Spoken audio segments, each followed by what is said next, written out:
What have you become? I'm a person, and my name is Anakin. Obi-Wan Kenobi is one of the most beloved characters in Star Wars, so you'd think it'd be pretty hard to mess up a TV series all about him. But, as always, Disney is up to the challenge. Don't get me wrong, there's actually a lot I like about the series. There's some good original characters, and most of the returning characters are pretty good too. But the good elements of the show are far outweighed by its unfaithfulness and inconsistency with the previous Star Wars films. The series is riddled with these contradictions, but the most unforgivable one is Obi-Wan himself. And if you get the main character this wrong, how can you expect the final product to be good? Get ready, because we're about to examine the death of a hero, and it's not going to be pretty. I have a bad feeling about this. The story starts 10 years after Order 66 on Tatooine, where you would expect Obi-Wan has been faithfully training every day so that he can protect Luke and be ready to train Luke when the time comes. Maybe he's still haunted by the past, but his solitude has allowed him time to process that pain, which has in turn made him grow wiser and more powerful in the Force. He calls himself Ben for obvious reasons, but he's still his old self, fighting for justice from the shadows and helping the weak. It's only half. Please, I have a family. One more word, I take it all. Something you want to say? Yeah, that didn't happen. I guess the writers didn't think that protagonist would be very interesting or relatable. Instead, Obi-Wan is a broken man so crushed by guilt for how Anakin turned out that he's given up being a Jedi altogether and has lost his ability to use the Force? You want my help? Take this. Walk into the middle of the desert and bury it in the ground. Stay hidden. Live a normal life. What happened to you? You were once a great Jedi. It's been 10 years. I'm not who I used to be.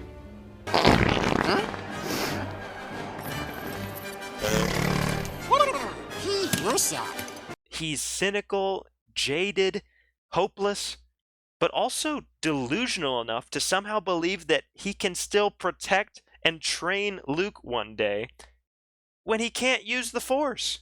My responsibility, Owen. We talked about this. When the time comes, he must be trained.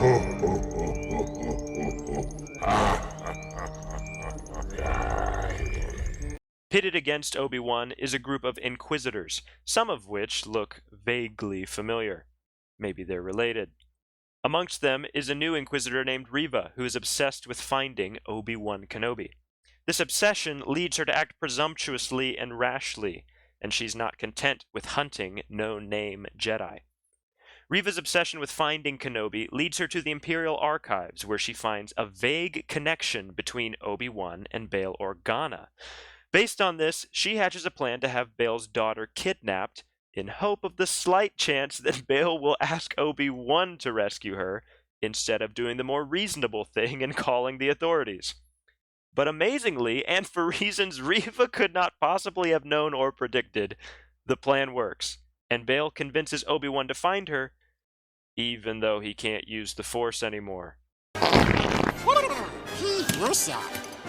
The rest of the series follows Obi-Wan on this mission to rescue Leia and get her back to Bail without getting caught by the Inquisitors or letting them find out who Leia really is. Along the way, he faces off against bounty hunters and stormtroopers, dodges Reva and the other Inquisitors, and even infiltrates the Fortress Inquisitorius, I hate that name, all while basically being inept with the Force.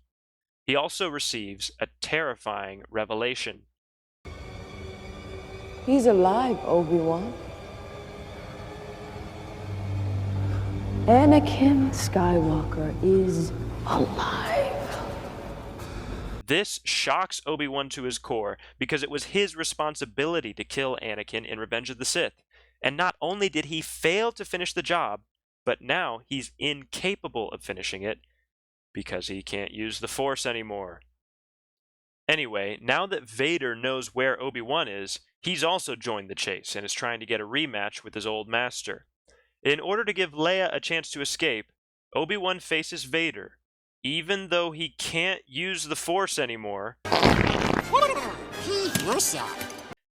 Anyway, he absolutely gets trashed by Darth Vader and is lucky to be alive.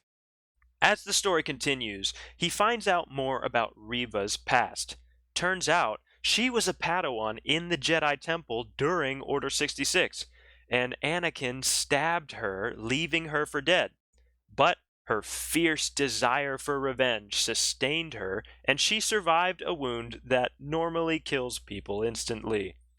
She became an Inquisitor with the goal of taking revenge on Darth Vader, and she holds Obi-Wan partially responsible for what happened to her because she's crazy and unreasonable. Where were you while he was killing my friends? He was your Padawan. Why didn't you stop him? Why didn't you save us?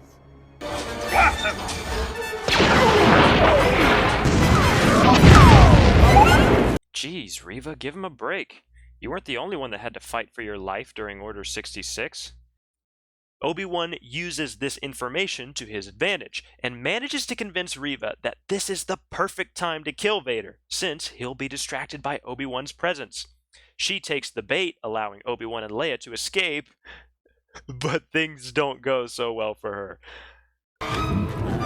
Ouch time! Vader clowns on her without even activating his own lightsaber. He disarms her, gives her lightsaber back, disarms her again, and then stabs her just like he did 10 years ago in the Jedi Temple.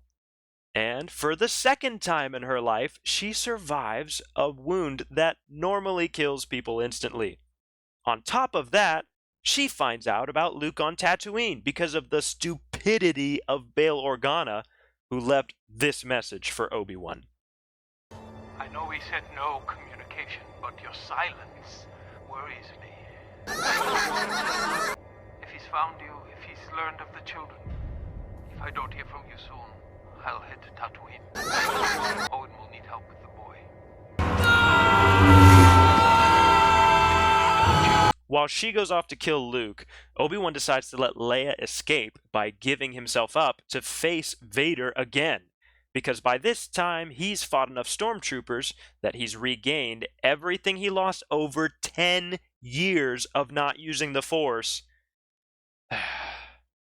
They have an epic duel in which Obi-Wan struggles at first, but when he thinks of Leia, he becomes more powerful in the Force than he's ever been, performing feats that make even Yoda look like an amateur. He incapacitates Vader and prepares to finish him, apologizing for everything. I'm sorry, Anakin. For all of it. But Vader replies, I am not your failure, Obi-Wan. You didn't kill Anakin Skywalker.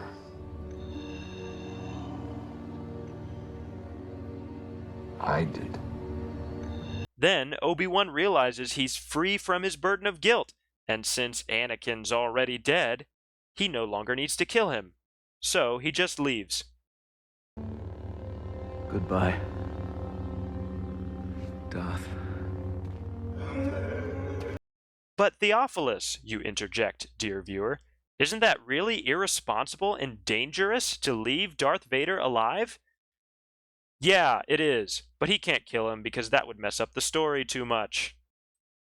Meanwhile, Reva finds Owen's farm, and Owen and Beru put up a good fight, but barely escape with their lives, and Reva chases Luke off into the desert.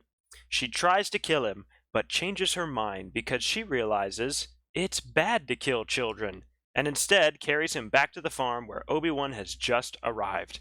The two of them have a touching conversation in which Reva decides she doesn't want to be like Vader and kill children, and Obi-Wan lies to her and tells her she's not like him at all because she showed mercy. But Theophilus, you interject, dear viewer. Showing mercy means withholding punishment from someone who deserves it. It's not merciful to abstain from killing children. That's just being a good person. Well, yeah, but the writers really wanted Reva to become a good guy, and tricking you into thinking she's merciful was the easiest way to do it. It's working! It's working! So at the end of the show, Reva sees the error of her ways and is good now. But Obi-Wan has also seen the error of his ways. He realizes that he doesn't need to protect Luke because Owen and Beru are clearly strong enough to protect him. If, let's say, some stormtroopers come knocking, looking for their lost droids.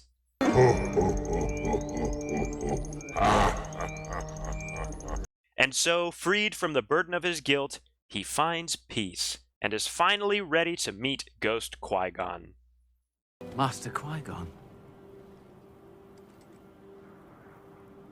Well, took you long enough. Are you brainless? And that's just the main plot. If you watch the whole show, you're left with even more burning questions. Like, why does Obi-Wan insist on wearing his lightsaber out in the open when he's trying to stay hidden? How is it possible that this clone veteran doesn't recognize Obi-Wan? Why are Luke and Leia so important for the future of the Jedi if there are so many other Force-sensitive kids across the galaxy? Why is Darth Vader unable to grab Obi-Wan with the Force from the other side of this fire? Why does Reva try to break into the base with heavy gunfire when she could have just cut it open with her lightsaber from the beginning? You get the point. We could talk about these kinds of issues all day, but there are three major inconsistencies that I really want to focus on. First, lightsaber stabbings. The Obi-Wan show contains 3 instances of characters getting stabbed with a lightsaber. Reva stabbing the Grand Inquisitor, Darth Vader stabbing Reva, and Darth Vader stabbing Reva. This show is not the first time we've seen a character get stabbed with a lightsaber. We've already seen Qui-Gon die this way, and if you watched the apocryphal Clone Wars TV show, you have even more data to go by. Without fail, getting stabbed by a lightsaber kills people. I mean, if this is what happens to a door when you stab it with a lightsaber, imagine what it's going to do to your insides. But in this show, every character stabbed by a lightsaber survives. Reva survives twice, and doesn't even need a back-to-tank to heal up before she goes to kill Luke. How are we supposed to take any kind of wound seriously at this point? I guess Qui-Gon should have just walked it off. What about these clones and stormtroopers who just got slashed? What about blaster wounds? Surely getting shot by a blaster is less damaging than getting stabbed with a lightsaber. If this is the standard now, I wouldn't be surprised if we find out that Jango Fett survived his decapitation and has been a cyborg crime lord this whole time. Please don't do that, Disney. Second, Obi-Wan dueling Vader. Back in A New Hope, this is what Darth Vader says when he encounters Obi-Wan. The circle is now complete. When I left you, I was but the learner. Now I am the master. The only way you can understand that line is that the last time they saw each other, Obi-Wan was still Anakin's master. Now, the prequel trilogy pushed the boundaries with this line, but it still makes sense because even though Anakin was a Jedi Knight and no longer Obi-Wan's Padawan, he still looked up to Obi-Wan and considered him a mentor, calling him master even during their fight on Mustafar. This is the end for you, my master. But Vader's line in A New Hope makes no sense at all if Obi-Wan and Vader face off in the Obi-Wan show. Honestly, my biggest fear about the show was just this, that Vader and Obi-Wan would fight in spite of the fact that they've clearly not spoken since their duel on Mustafar. But as we've seen, the writers don't care about being consistent with their source material. And that segues neatly into the final problem. Obi-Wan. There seems to be a trend these days of deconstructing popular characters and turning them into a flawed and weaker version of themselves. We've already seen this in Star Wars with Luke. Somehow, he went from this... I will not fight you, Father. I feel the good in you. to this? He would bring destruction and pain and death at the end of everything I love because of what he will become. And for the briefest moment of pure instinct, I thought I could stop it. He And now we see the exact same thing happening with Obi-Wan. And yeah, I know the story's about Obi-Wan's redemption. He doesn't stay in the pitiful state of mind that he begins the show with, but that's just the problem. He never should have been in that state to begin with. The Obi-Wan Kenobi from the previous films would never have stopped training to the point where he forgot how to use the Force, and he certainly would never give up being a Jedi. He would never steal from his employer, even if his employer was a jerk, and he would never refuse to help a stray youngling, leaving him to die. Perhaps, dear viewer, you object that the story wouldn't be interesting if Obi-Wan didn't grow at all. He had to start off in a bad place so that he could grow as the story progressed, because static heroes are boring. Let me say this clearly. I don't have a problem with Obi-Wan going through a redemption arc. In fact, I was hoping to see Obi-Wan struggle with the past and see how he would deal with the revelation that Vader was still alive. But what I saw instead was an Obi-Wan so lacking in character and strength that he needs constant encouragement, gets lectured by a 10-year-old child, and is less heroic than the side characters around him. He's even getting shown up by Quinlan Vos, a Jedi so insignificant that they couldn't even be bothered to film his death sequence during the Purge, leaving him wide open for the writers of this show to revive him. So why make Obi-Wan so weak? I suspect it's out of desire to make him more human and more relatable. And it's this misguided philosophy about heroes that's leading to so many garbage stories right now. Heroes aren't heroes because they're relatable or human. They're heroes because they are larger than life. When most people would give up, a hero perseveres. When most people would compromise, a hero stays true to what's right. And when most people would say it's impossible, a hero tries anyway, willing to even give up his own life for the sake of everyone else. Obi-Wan isn't a popular character because he's so relatable. He's a popular character because he's strong, physically, mentally, and morally. He's a powerful warrior who is also wise and has no major character flaws, and because of that, he inspires his fans to be like him. His character sets a target for us to shoot for and inspires us to be the same kind of mentor he is. Heroes don't have to be flawless. Sometimes the best stories are about a hero who is deeply flawed, but he learns to overcome his faults, showing us the path to overcome our own. But you can't take a hero who's meant to be the pinnacle of good character and then remake him to fit a different archetype. Again, I'm not saying Obi-Wan should never struggle with anything, but Obi-Wan, as we already know him, would never have fallen to the depths that this show took him to, and he's not a more relatable or inspiring character because of it. He's just a worse hero. Anyway, I think I've had about as much Disney Star Wars as I can handle. If you've made it this long, I hope you got something out of that, and thanks so much for watching. It really does mean a lot. Try spinning, that's a good trick.